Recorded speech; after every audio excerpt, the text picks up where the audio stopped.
Since the dawn of human memory, we've been trying to outrun our pain, to rise above the storm of thoughts, to silence the ache in our hearts, to step away, just for a moment, from the weight of reality.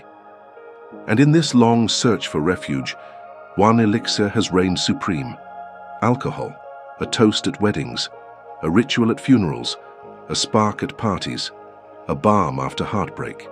It's woven into our celebrations, our grief, our loneliness, our joy. But rarely do we pause to ask, what is the true cost? Not just to our liver, ease, or memories, but to our spirit? Not many talk about that. But today we will. We'll explore the unseen, the often ignored, and the energetically real. What happens to your soul when you drink alcohol? And why have so many spiritual traditions, across thousands of years, warned us with love, not fear, to tread carefully with this spirit in a bottle? To understand alcohol's hidden influence, we must first understand its origin story. The word alcohol is rooted in the ancient Arabic Al-Kuhul, a dark powder once used to line the eyes.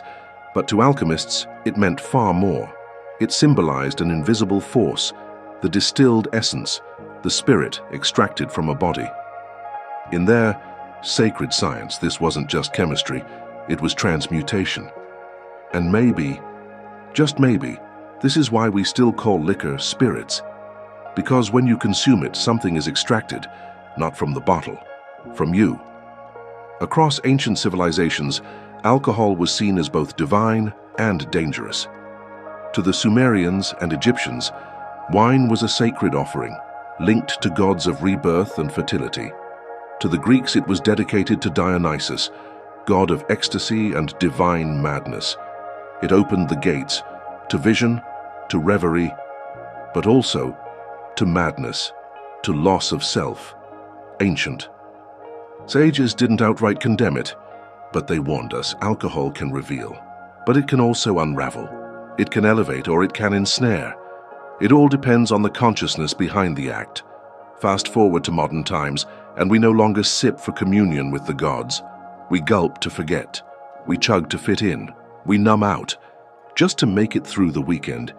But beneath the laughter, the toasts, the just one more round, something begins to shift, not just in your mood, but in your energetic body. Let's talk about that. We are not just bodies, we are energy. Fields of vibration, electromagnetic light, wrapped in physical form. And your aura, the subtle body surrounding your skin, is a kind of spiritual armor, a boundary, a receiver, a transmitter. When you ingest alcohol, that boundary fractures. Tears appear in your energetic field. The vibration drops, and the protection weakens. In this vulnerable state, lower entities, parasitic thought forms, energies of addiction, and even external influences can slip in. Like static flooding a clear signal, these intrusions distort your inner guidance. You feel ungrounded, disoriented, disconnected from your center. You might not notice it after one glass, but over time it builds, and what was once a shield of light becomes a sieve, leaking your energy, your clarity, your sense of self. In the physical body, alcohol slows cognition, disrupts brain chemistry, and burdens the liver. But in the subtle body, the consequences go far deeper. You lose connection to your higher self, that inner voice guiding you toward peace, alignment, and truth. And instead, your awareness sinks toward the lower chakras, toward the survival instincts, the desires, the cravings. That's why alcohol often stimulates aggression, impulsivity, lust, because it's lowering your frequency, not metaphorically, literally. And here's where the illusion becomes most tragic. We believe alcohol sets us free. But what if it's actually binding us to a reality even more limiting than the one we tried to escape? What if, in seeking release, we are handing over our sovereignty? What if we are slowly forgetting who we truly are? Why do we keep going back? Why do we return to the bottle even when we know what it does? We've all heard the warnings, the hangovers, the health risks, the mistakes. And yet, something still pulls us in.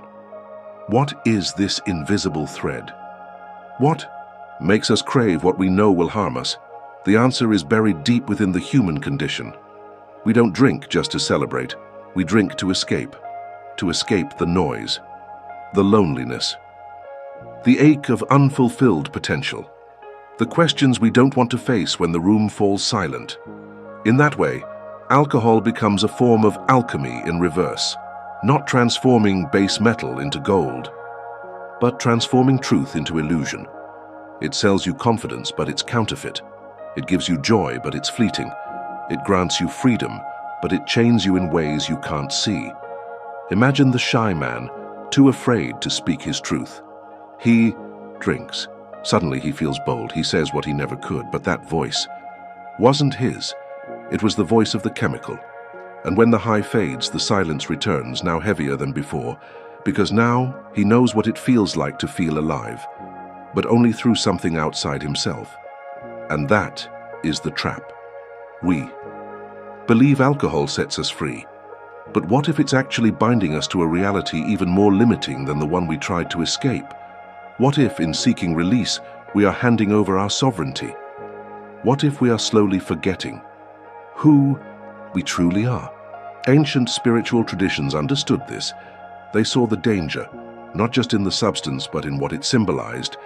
In Hindu philosophy, the Bhagavad Gita teaches the importance of sattva, purity, harmony, lightness of being.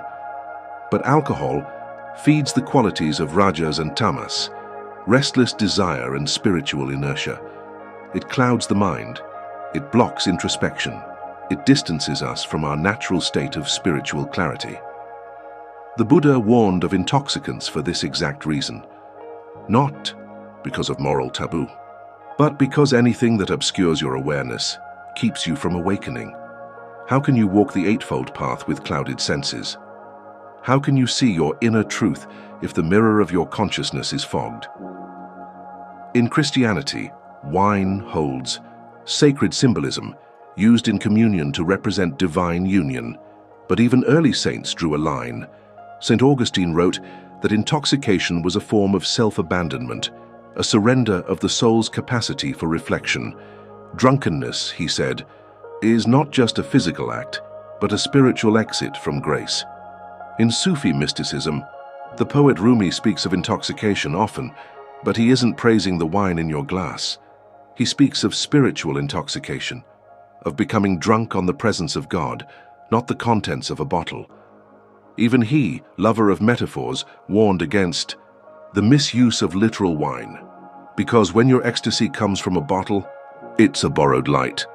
And when that bottle empties, the darkness returns. And on a deeper level, there's something even more sobering. Alcohol reinforces a powerful pattern, one that starts in childhood for many of us. We feel something uncomfortable, stress, sadness, insecurity, and instead of sitting with it, we run, we numb, we distract, we reach for relief. Alcohol becomes the shortcut to peace. But shortcuts always come with a price. It delays the healing, delays the understanding, delays the truth, until we forget what it even feels like to face ourselves without it. And here's where many people begin to feel the real pain. They don't even crave the buzz anymore. They crave the absence of pain. But alcohol doesn't heal pain. It buries it alive, and buried things. They grow in the dark.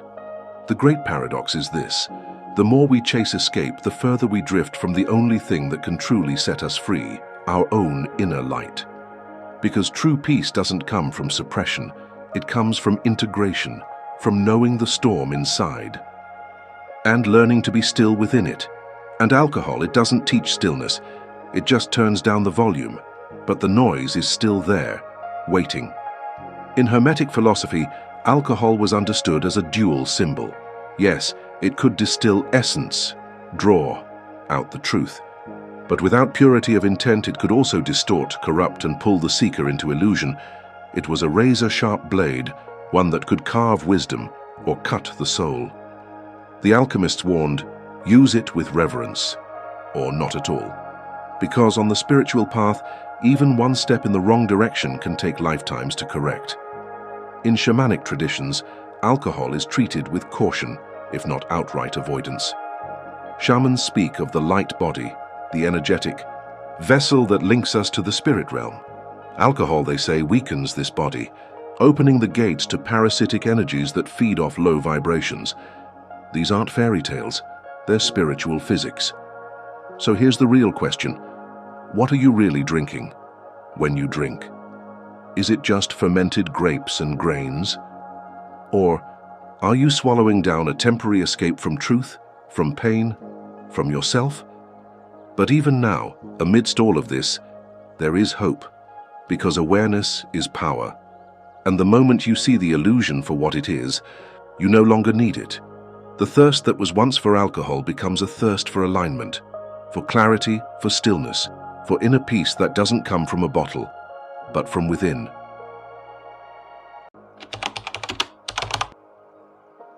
Even after all the darkness, the energetic disruption, the disconnection, there remains one profound truth. The soul can heal. Human energy is not fragile. It is resilient. It remembers its original state. And even after years of distortion, the blueprint of balance is still within you, waiting to be activated again. The first step toward this return: awareness. Not guilt, not shame, just the still moment when something inside you finally whispers, "This isn't who I am."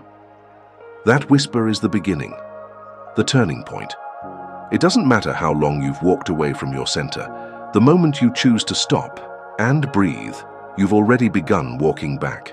This is where real transformation begins, not through force, but through gentle attention, through presence, through listening again to the inner voice that alcohol tried to silence.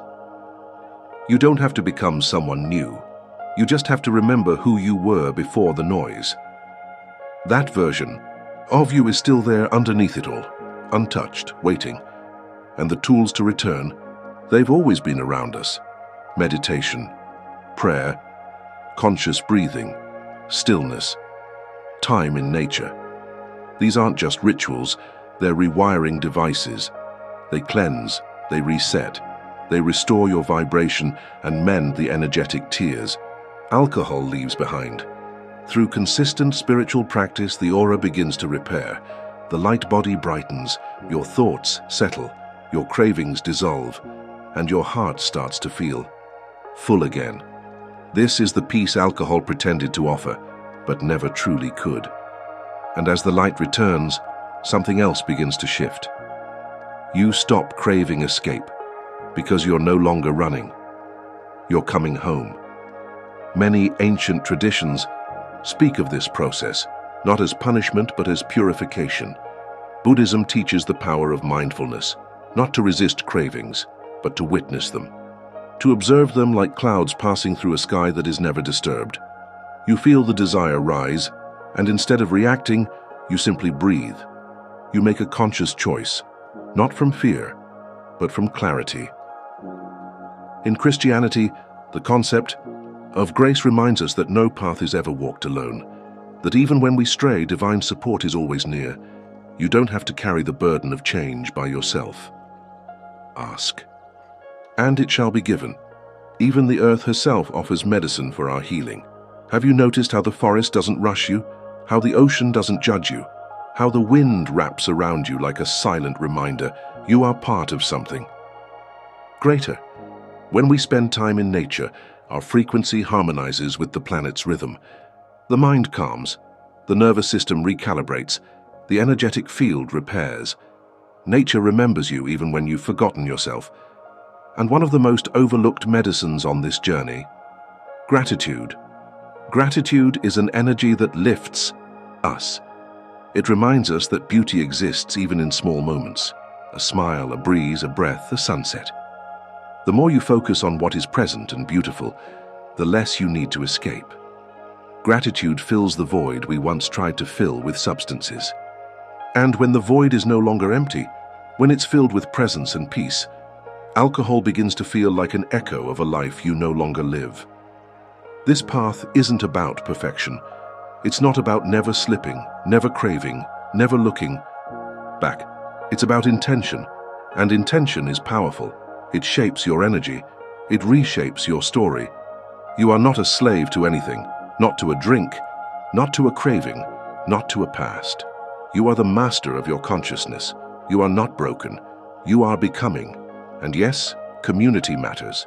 You don't have to walk this road alone. There are others who feel the same pull you do, toward light, toward clarity, toward truth. Seek them, find them, speak honestly, share your story. Because when we walk together, even the steepest climb becomes bearable. And if you've made mistakes, if you've walked through seasons of regret, nights of confusion, years of self-abandonment, let me say this clearly: you are still worthy of love. You are still capable of change. You are not too far gone. There is no wound the soul cannot heal. There is no shadow so dark that light cannot enter it. Rumi said it best. The wound is the place where the light enters you. So let the light in. Let forgiveness flood the places you once buried in silence. Let compassion reach the parts of you that once sought escape. You are not here to live numb. You are here to live awake. Healing is not about returning to who you were before the pain. It's about awakening the version of you that could only be born through it. When you begin to let go of the patterns that once kept you numb, life returns. Not the life of surface, pleasures or empty highs, but a deeper, quieter current of meaning. The same way a barren tree stands through the winter, bare, still, seemingly lifeless, yet inside, the sap begins to rise again in spring. So it is with the soul. When you release what no longer serves you, when you stop reaching outward for temporary light, your own inner sun begins to rise. And the most beautiful part, you start to realize it was there the entire time, even in your darkest moments, even in the shame, even in the chaos. That light never left you. You just stopped looking inward. The process of breaking free from alcohol or from any illusion of escape is not about giving something up. It's about remembering what you already are. Clarity, presence, power, peace. And now, you begin to live from that place. Not because someone told you to, not because of guilt or fear or rules, but because the vibration of truth feels better than the lie. Because wholeness, once tasted, is more satisfying than any temporary pleasure. Because consciousness, once awakened, cannot fall back to sleep without deep cost. And so the soul begins to walk a new path, not driven by cravings, but by connection, not pulled by voids but filled by stillness. This is not a straight path. It will challenge you. Some days will feel heavy, some nights tempting, but now you're awake, and an awakened soul can't be tricked the same way twice. What once looked like freedom now feels like chains. What once felt like relief now feels like resistance. And as your energy shifts, so does your world. You begin to notice the beauty in silence. You find joy in simplicity. You crave authenticity more than stimulation. You begin to attract people, places, and experiences that match your new vibration. That mirror the wholeness you've cultivated within. And you start to embody the very truth you used to search for in a bottle. You are already enough. You always were. The drink was never the source of your confidence. You were. The bottle was never your doorway to joy. It was just a detour from the joy that lived inside you. And now, you see it. Now, you feel it. And from this place of alignment, you begin to walk in the world differently. Not above others, not separate but deeply connected, present, vibrant, rooted. You speak with more honesty. You love with more softness. You move through challenge with more calm, because you're no longer reacting. You're responding from your center.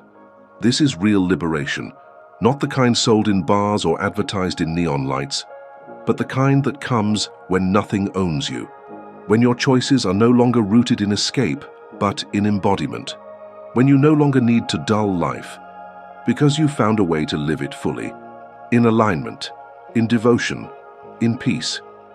You may not get applause for this kind of transformation. You may not receive a ceremony or a certificate, but the reward is deeper than praise. The reward is presence. The reward is clarity. The reward is you fully returned to yourself. So if you're still wondering whether the fleeting high is worth the subtle disconnection, if you're questioning whether a single drink could really separate you from something sacred within, let this be the question you ask instead. What would my life feel like if I lived from my truth every day with nothing to dull it? And if that question stirs something in your heart, you're already halfway there. The path is not easy, but it is yours, and you were born for this walk. Let the bottle go. Let the illusion fall away.